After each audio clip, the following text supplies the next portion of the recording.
Здравствуйте, уважаемые друзья! С вами я, Юрий Тютченко, кандидат ветеринарных наук, и в этом видеоподкасте поговорим о кроликах, вернее о том, как вырастить здоровых кроликов. О том, что эта тема актуальна как никогда, я убедился после неоднократных обращений за помощью ко мне родственников, да и не только родственников, знакомых. У меня много интересного и полезного материала на эту тему, но все как-то откладывал на потом, да на потом, но вижу, что дальше откладывать уже нельзя. Как правило, вопросы о кроликах мне задают люди, которые упорно, безуспешно пытаются разводить кроликов, но очень хотят это делать. Почему безуспешно? Да потому что сколько они заводят кроликов, и каждый раз у них это заканчивается гибелью кроликов. Почему упорно? Потому что они очень хотят заниматься разведением кроликов. И настойчиво, несмотря на неудачи, начинают все сначала. И что самое интересное, кролики гибнут у тех, кто достаточно много знает о кроликах и уже имеет какой-то опыт выращивания кроликов еще с детства. Одним словом, сплошная катастрофа с этими кроликами. А выращивать кроликов хотят, ой, как многие. Я изучил этот вопрос, и оказывается, что большая половина сельских жителей, по моим данным, это около 70%, держала бы кроликов, если бы они не дохли, как они выражаются. Да и много городских жителей, у которых есть дачи, тоже бы занимались кроликами. Получается, что есть фантастически большое количество желающих разводить кроликов, но получается это занятие далеко не у всех. Причем, если взять для сравнения пчеловодство, то там проблем тоже очень хватает. И, наверное, пчеловодство, не побоюсь это вслух сказать, есть одно из самых сложных занятий. Может быть, даже более сложное, чем кролиководство. И проблем там тоже хватает. Но вот таких вот плачевных результатов там намного меньше. Я в конце видеоролика скажу, почему такая картина в пчеловодстве и где здесь, что называется, собака зарыта. А сейчас давайте вернемся все же к кроликам. Почему же такая плачевная картина с кролиководством? Ведь желающих заниматься кроликами больше в разы, чем желающих заниматься пчелами. Мясо-то ведь у нас любят практически все, а вегетарианцев среди нас мало. А у кролика мясо очень вкусное. И вот мы подошли к главному моменту, что несмотря ни на что, очень многим людям все-таки удается успешно выращивать кроликов. Но тысячи, если не сотни тысяч людей терпят в этом деле неудачу.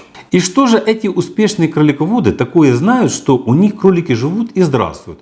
В чем главный секрет этих мальчишей-кибальчишей от кролиководства? Приготовьтесь услышать самую главную тайну кролиководства или самую роковую ошибку начинающего кроликовода. Готовы? Теперь слушайте. Но, услышав эту тайну, вы будете немного разочарованы, что, мол, зря я смотрю этот ролик, я это и так знаю. Не спешите выключать этот ролик. Знать, осознавать и просто слышать, как это говорят в Одессе, две очень большие разницы. Особенно, если у вас кролики хотя бы раз уже погибли. Так вот, слушайте, это не просто слова, это заключения, полученные мной на основании реальных опросов кролиководов. А все очень просто. Очень многие начинающие кролиководы относятся к этому занятию, которое можно выразить одним предложением.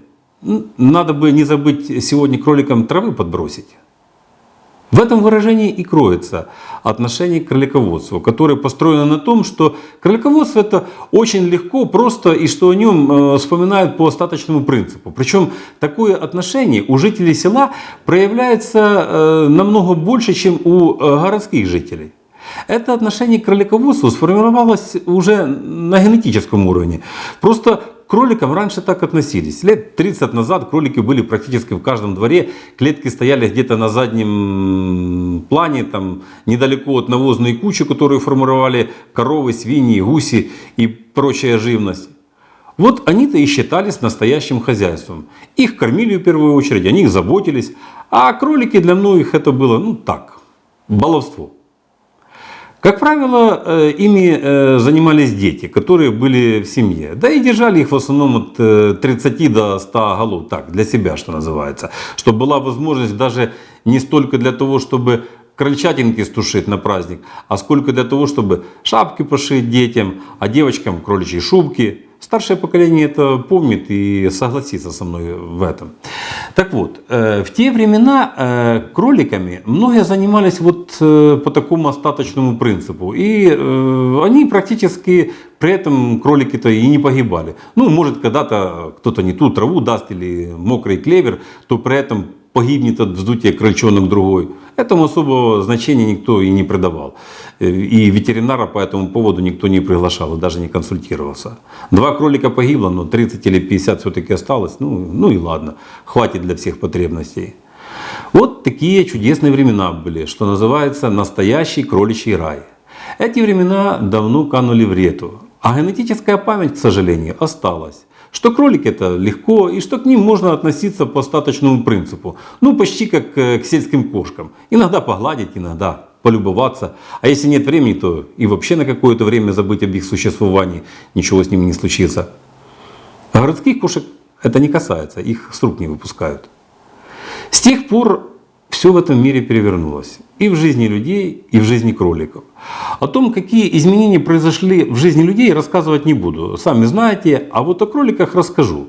У кроликов повсеместно появились такие страшные болезни, как миксоматоз, геморрагическая болезнь, трава сплошь и рядом обрабатываемая пестицидами, гербицидами и прочей вредной химией. И вырастить кролика теперь – это совсем непростое занятие. Короче говоря, все вокруг поменялось. Но отношение к кролиководству и ключевая фраза «надо бы не забыть кроликам травы подкинуть» осталась у многих людей на уровне подсознания. Следует помнить, что кролик – это не только ценный мех и диетическое мясо. Это в первую очередь очень нежное существо, у которого есть масса врагов в виде болезней и которому необходима сухая, уютная и чистая клетка без сквозняков, постоянно чистая вода, хороший сбалансированный корм, качественное лечение, профилактика болезней, очень частая периодическая дезинфекция. Все эти мероприятия можно обозначить одной фразой, которая называется технологической картой выращивания кроликов. И все, что я сейчас перечислил, надо делать независимо от того, сколько вы держите кроликов, 10 или 1000. Поэтому всем, кто хочет заниматься кроликами, следует уяснить, что кролиководство – это целая отдельная отрасль животноводства, что это очень серьезное занятие и уж никак не бизнес выходного дня, что это занятие требует и знаний, и самоотдачи. И если прежде чем заняться разведением кроликов, вы это не осознаете, то ничего путного из этой затеи у вас не получится.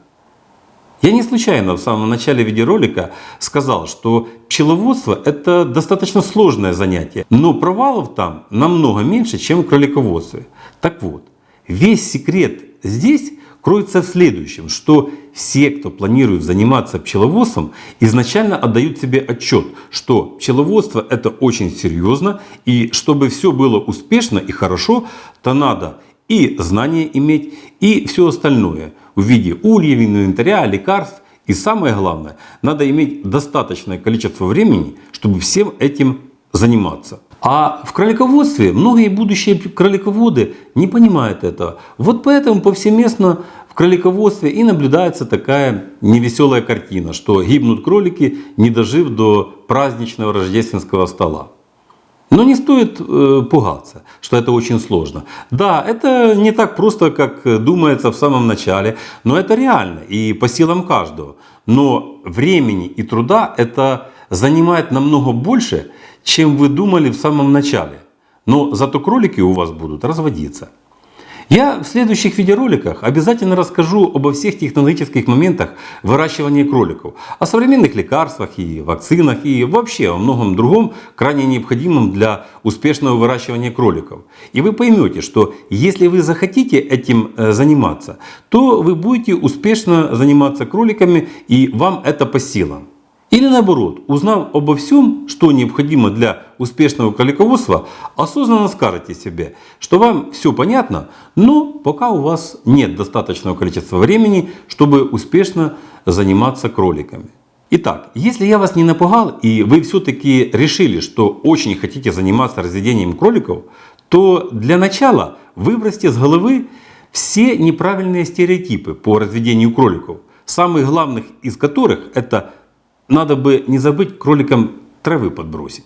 Все остальное, поверьте мне, это не так уже и сложно, и все у вас получится. А пока всего вам доброго, здоровья вам и вашим кроликам, и до новых встреч!